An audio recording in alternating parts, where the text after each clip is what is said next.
안녕하세요. 오늘도 사연살롱을 찾아주셔서 감사합니다.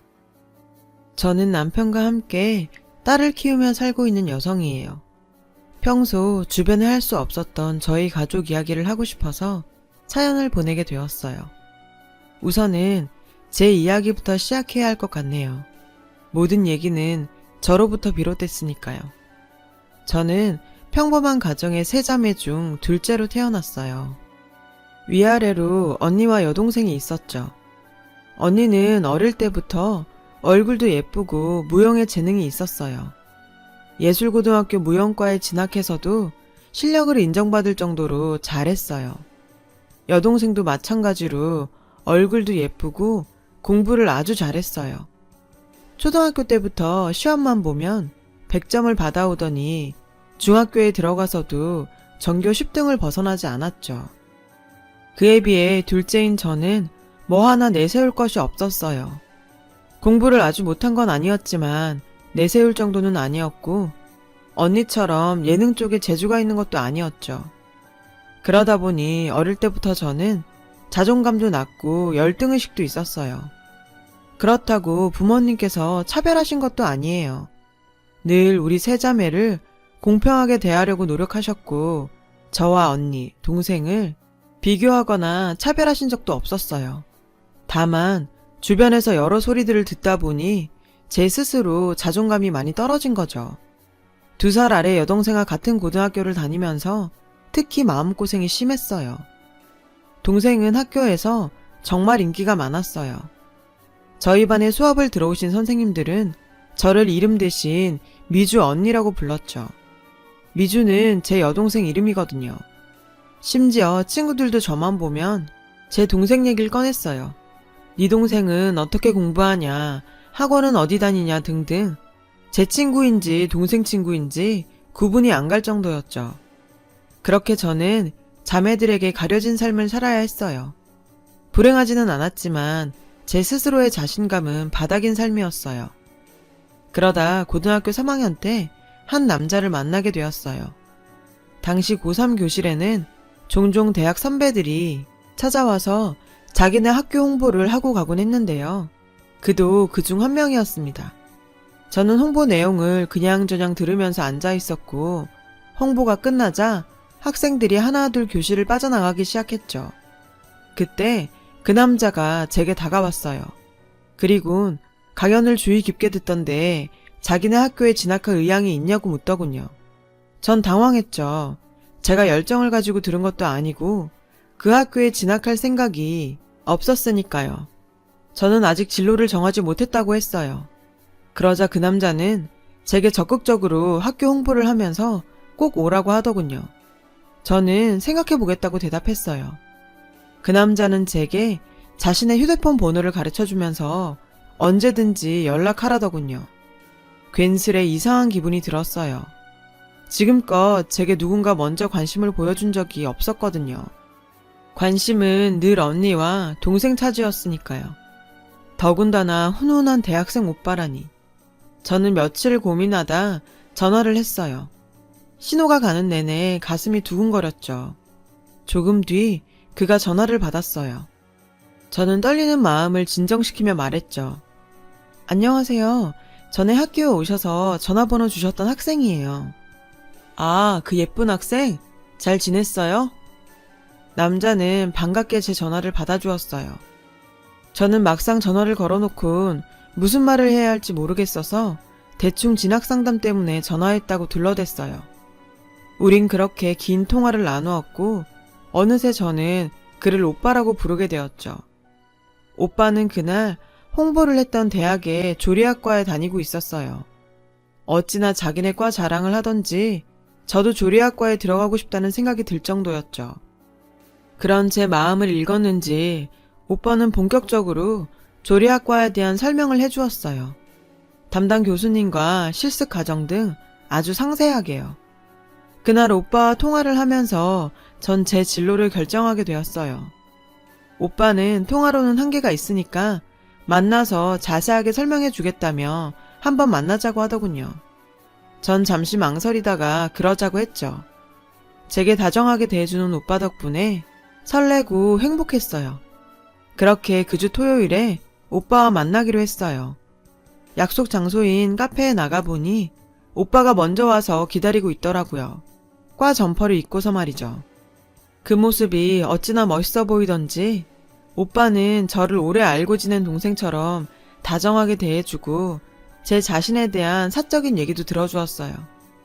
저는 오빠한테 그동안 살면서 언니와 여동생 사이에서 얼마나 자존감이 떨어졌는지를 얘기했고요. 에이, 우리 미연이가 얼마나 예쁜데 그런 소리래? 라면서 오빤 절 위로해 주었죠. 저는 오빠한테 어느새 반해버렸어요. 앞으로도 종종 만나자고 하면서 외롭거나 힘들면 언제든지 자기한테 전화하라고 했죠. 저는 그날 이후 오빠와 문자도 하고 자기 전에 통화도 하면서 두근거리고 행복한 나날을 보낼 수 있었어요. 시간은 흘러 수능을 마치고 새해가 되어서 졸업식만을 남겨둔 어느 날이었어요. 오빠가 학교에서 스트레스를 많이 받았던 과제를 끝냈다고 제게 저녁을 사겠다고 전화했더라고요. 전 오빠를 만나려고 약속 시간 몇 시간 전부터 온갖 옷을 다 꺼내고 호들갑을 떨며 준비를 했죠. 오빠가 데려간 곳은 고깃집이었어요. 늘 그렇듯이 이런저런 얘기하면서 밥 먹었는데 오빠가 술을 시키지 뭐예요. 오빠도 성인이고 저도 나이로 따지면 엄연한 성인이니까 술 마시는 게 자연스러운 일이겠지 생각했어요. 제 친구들도 새해 되고 나서 다들 이미 한 번씩은 마셔본 상태였고요. 오빠도 저보고 마셔보라는 거예요. 황당한 표정으로 머뭇거리는 제게 오빠는 어차피 대학교 가면 자주 마시게 될 건데 뭐 어떠냐고 하더군요. 여기서 거절하면 오빠가 상처받을 것 같아 전 어쩔 수 없이 한 잔을 마셨어요. 그런데 딱 한 잔만 마시려고 했던 게 2잔이 되고 3잔이 되고 말았어요. 그 후로는 사실 기억이 잘 안 나요. 오빠가 술에 취한 저를 모텔로 데리고 갔고 제게 입을 맞췄던 기억 정도? 눈을 떠보니 새벽 3시 정도였고 오빠는 옆에서 자고 있었죠. 자세한 기억은 없지만 오빠와 잠자리를 가졌다는 건 알 수 있었어요. 우린 둘 다 알몸이었거든요. 순간 겁이 나서 옷을 챙겨 입고 모텔을 빠져나왔어요. 집에 돌아와 보니 다행히 가족들 모두 자고 있더라고요. 전 아무 일 없는 척 그대로 잠자리에 들었어요. 다음 날 오빠가 전화를 했더라고요. 많이 놀랐지? 미안해. 그래도 나는 너 절대 가볍게 생각하는 거 아니야. 진심이었어. 앞으로도 너랑 계속 같이 만나고 싶고 대학도 같이 다니고 싶어. 오빠의 그 말을 듣자 안심이 됐어요. 이유 모를 자신감도 느꼈던 것 같아요. 우린 그렇게 비밀 연애를 시작했어요. 이미 오빠랑 같은 대학교에 지원도 해둔 상태였고 성적도 잘 맞췄기 때문에 합격할 거라는 자신도 있었습니다. 그리고 제 예상대로 저는 졸업식 직전에 학교로부터 합격 통지서를 받았고 오빠랑 같은 대학교에서 캠퍼스 생활을 할 수 있게 되었어요. 대학에 가면 오빠랑 당당하게 사귀고 드라마에서 나오는 달달한 연애도 할 수 있다는 생각에 저는 정말 너무 행복했습니다. 하지만 그런 제 희망은 산산이 부서지고 말았죠. 합격 결과를 받고 나서 얼마 안 돼 몸이 이상한 걸 느꼈거든요. 그제야 그동안 생리를 하지 않았다는 걸 깨닫게 된 거죠. 순간 심장이 덜컥 내려앉는 것 같았어요. 그리곤 제 머릿속에서는 모텔에서 오빠와의 일이 생각나더군요. 그래도 설마 했어요. 임신이 그렇게 쉽게 되진 않을 거라 생각했거든요. 하지만 불안한 마음은 사라지지 않았고 결국 남들 눈을 피해서 약국에서 임신 테스트기를 구입했죠. 테스트 결과는 임신이었어요. 너무 놀라고 겁이 나서 방에 틀어박혀 한참을 울었어요. 그리곤 고민 끝에 오빠한테 이 사실을 알리는 게 맞겠다는 생각이 들었죠. 일단 오빠한테 전화를 걸어 만나자고 했어요. 오빠는 평소와 같은 모습으로 나왔고 심각한 표정으로 앉아있는 제게 무슨 일이 있냐고 묻더군요. 전 한참을 망설이다 오빠한테 사실을 말했어요. 빨간 2줄이 선명한 임신 테스트기도 보여주었고요. 그런데 그 순간 오빠의 얼굴이 변하더군요. 한 번도 본 적 없는 표정으로요. 오빠는 싸늘한 목소리로 말했어요. 그래서 이제 어쩔 건데? 뭘 어떻게 하겠다는 건데? 오빠의 태도에 저는 당황해서 아무 말도 못했어요. 그러자 오빠가 그러더군요. 지워. 순간 전 무언가로 머리를 세게 맞은 기분이었어요. 오빠는 싸늘한 표정으로 절 노려봤고 전 그 낯선 모습에 눈물만 났죠. 다시 말하지만 지워. 그리고 우리 이제 안 보는 게 낫겠다. 오빤 자기 할 말만 하곤 가버렸어요. 저는 멍하게 앉아있다 뒤늦게 정신을 차리고 오빠를 불렀지만 소용없었죠. 울면서 집에 온 저는 오빠한테 계속 연락을 해봤지만 받지 않았고 저는 일주일을 끙끙 앓다가 결국 부모님께 모든 사실을 말씀드렸어요. 오빠를 처음 만난 때부터 전부 다요. 우리 집은 한바탕 난리가 났고 저는 부모님과 언니 동생으로부터 모진 말을 들어야 했어요. 독실한 기독교 신자이신 부모님께선 아이를 지우는 건 안 된다고 하시더군요.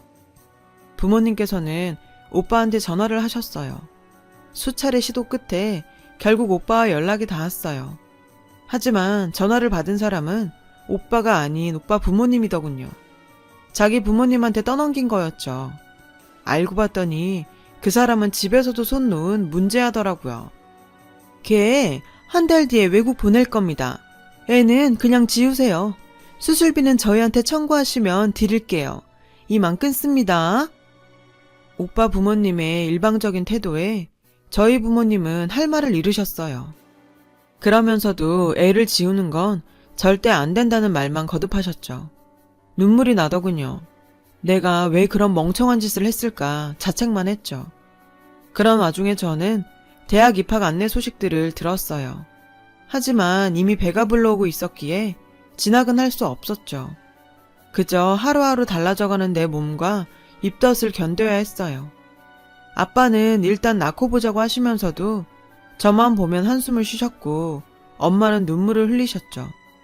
부모님은 때때로 저를 혼내셨고 이내 임신한 저를 보살피고 위로하셨어요. 그런 악순환은 제가 출산을 할 때까지 이어졌어요. 그리고 전 아이를 낳았어요. 딸이었죠. 전 제대로 아이 얼굴을 볼 수 없었어요. 그저 눈물만 흘렸습니다. 미안했거든요.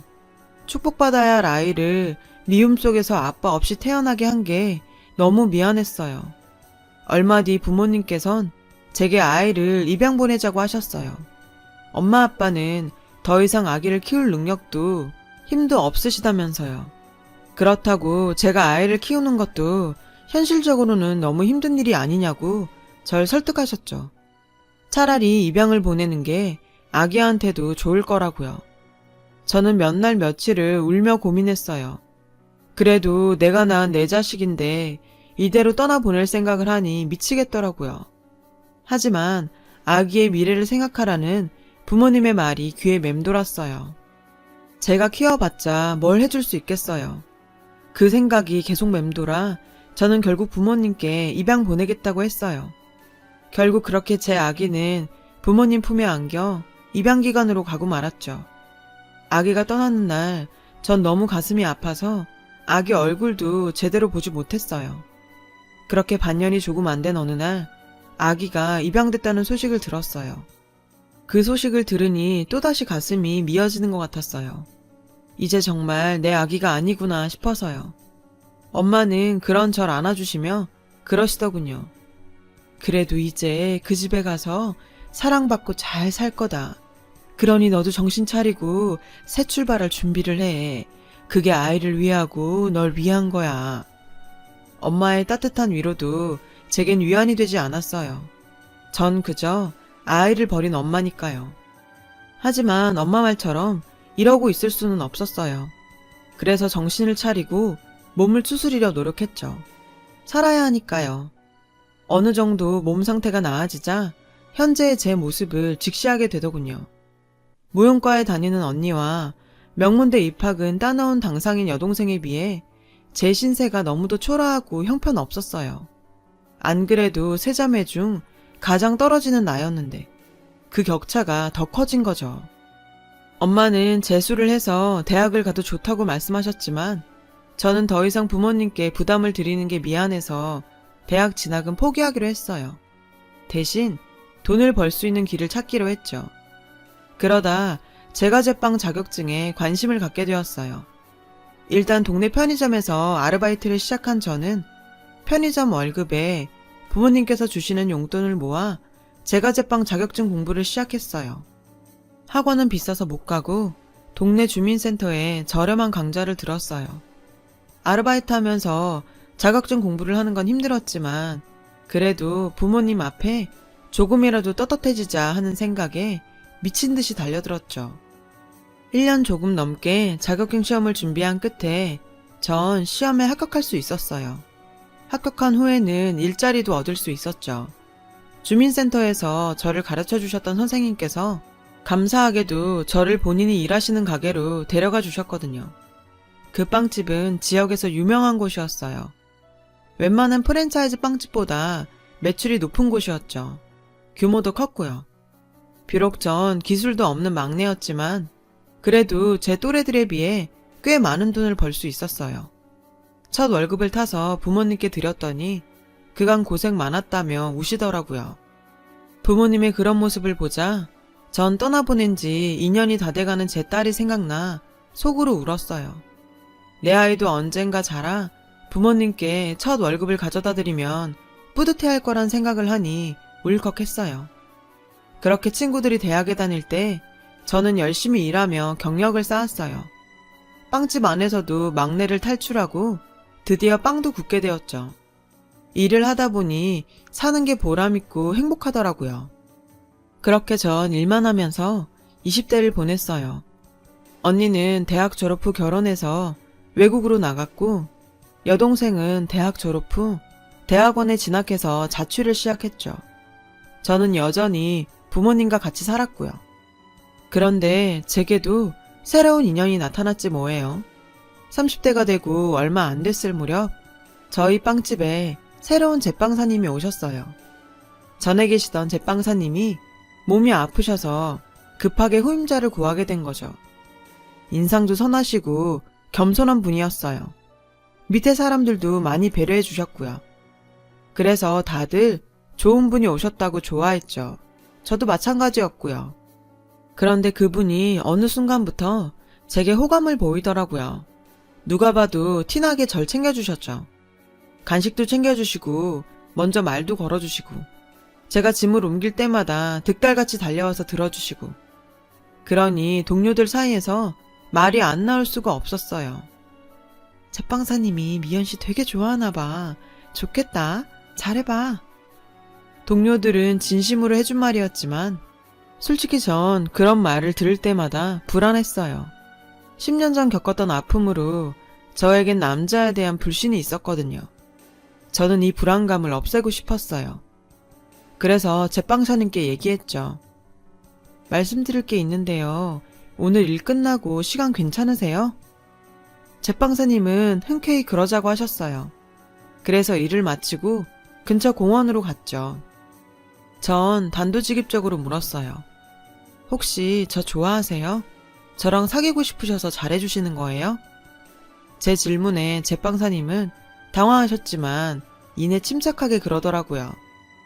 네, 저 미연씨 좋아해요. 첫인상부터 마음에 들었어요. 그 말에 전 좋으면서도 한편으론 불안했어요. 또 같은 일을 당하지 않을까 하는 마음이 앞섰거든요. 아무래도 아직은 상대에 대한 확신이 없으니까요. 그래서 전 한참을 말없이 있었어요. 그랬더니 부담드리고 싶은 생각은 없어요. 저 혼자 좋아하는 거니까요. 전 아무래도 솔직히 말하는 게 낫겠다고 생각했어요. 그게 상대의 진심에 대한 예의라고 생각했거든요. 그래서 20살 때 저질렀던 철없던 짓과 아기를 떠나보낸 일까지 전부 얘기했어요. 그런데 얘기를 하다 보니 나도 모르게 눈물이 나더라고요. 제빵사님은 제 얘기를 다 들으시곤 잠시 생각에 잠기신 것 같았어요. 저는 나한테 실망했나 보다 생각했죠. 그런데 어린 나이에 많이 힘들었겠네요. 그래도 대단해요. 아기를 태어나게 했잖아요. 수술을 하는 게 훨씬 쉬운 길이었을 텐데 정말 대단해요. 그리고 고생했어요. 고생했다는 그 말에 저는 그 어떤 말보다 따뜻한 위로를 받은 기분이었어요. 제 행동은 분명 비난받아 마땅한 일인데 그런 제게 오히려 따뜻한 위로를 해주는 제빵사님이 너무 고맙더라고요. 그날 우린 긴 시간 동안 얘기를 나눴어요. 그러는 사이 서로에 대해 많은 걸 알게 됐고 서로를 이해하게 됐죠. 그리고 그날을 기점으로 우린 사귀게 되었어요. 엄밀히 말하면 사내 연애였죠. 그 후로 우린 나름 열심히 숨기며 비밀 연애를 이어갔어요. 하지만 몇 달도 안 돼서 다들 눈치를 채고 말았죠. 다들 축하해 주었어요. 남친은 사귄 지 1년도 안 돼서 제게 청혼을 했어요.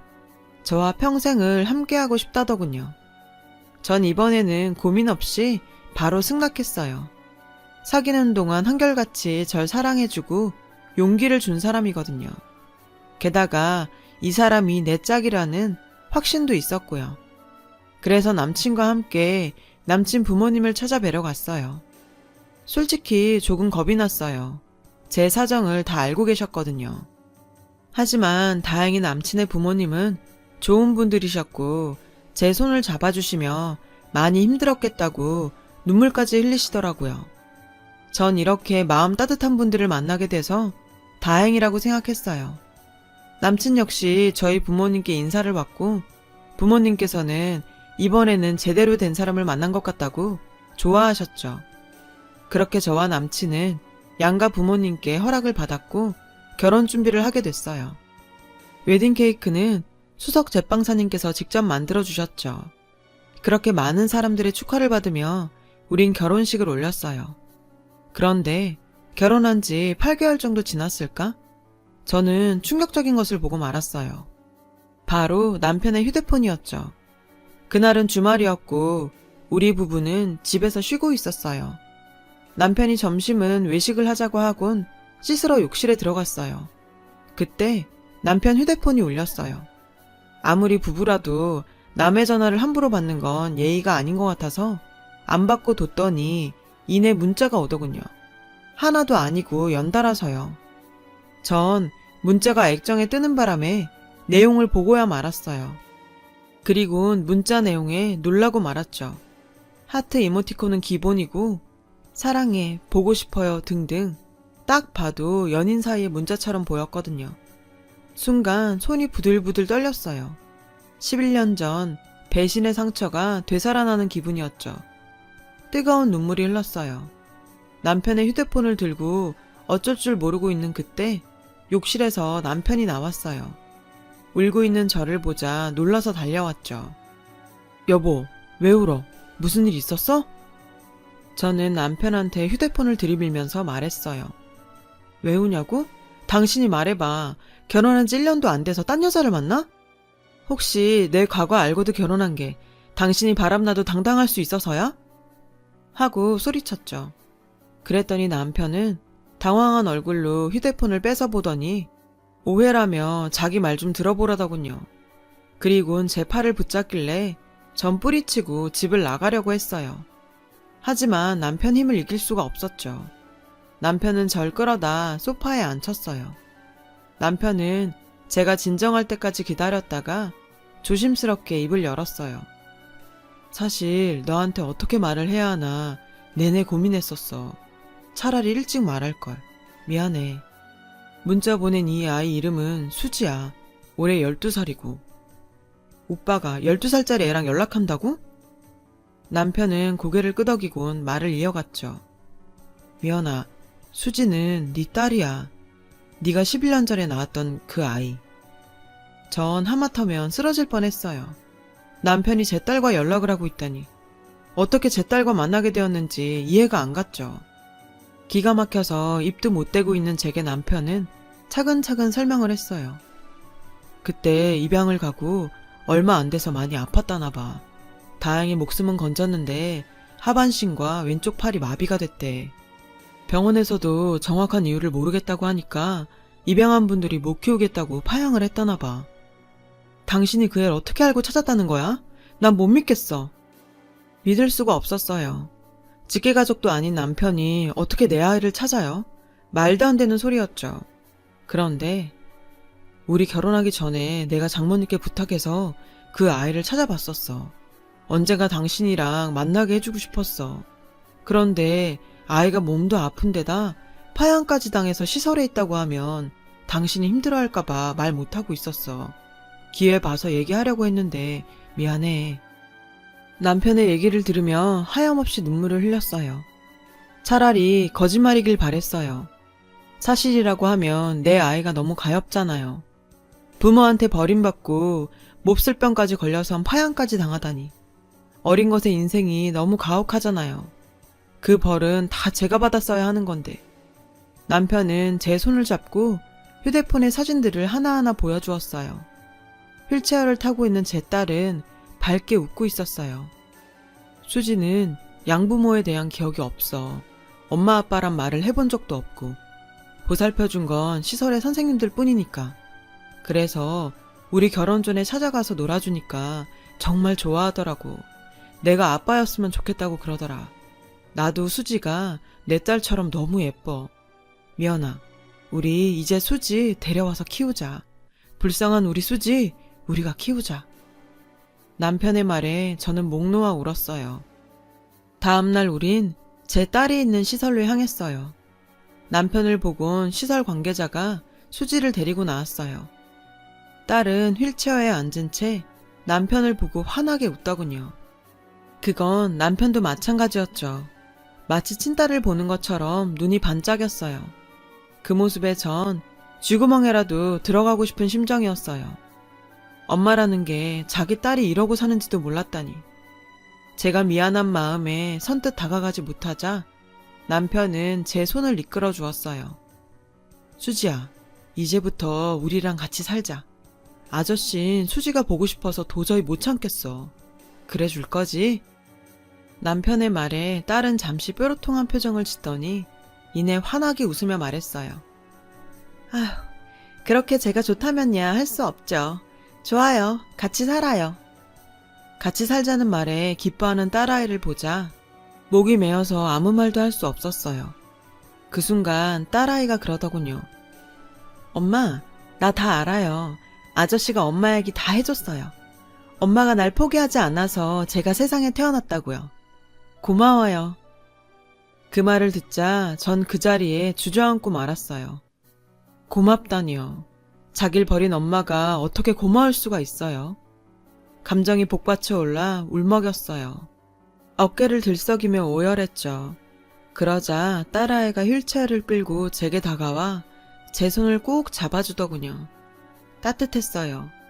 그 작은 손이 상처투성이인 내 마음을 따뜻하게 감싸주는 것 같았죠.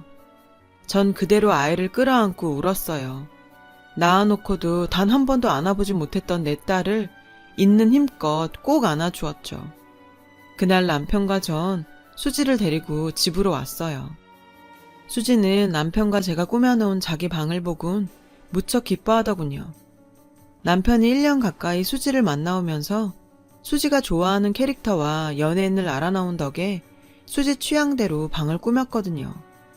그리고 그날 밤 저는 수지와 함께 수지 방에서 잤어요. 밤이 깊도록 우리 모녀는 그간의 일들을 얘기하느라 시간 가는 줄도 몰랐죠. 솔직히 언제 어떻게 잠들었는지도 모르겠어요.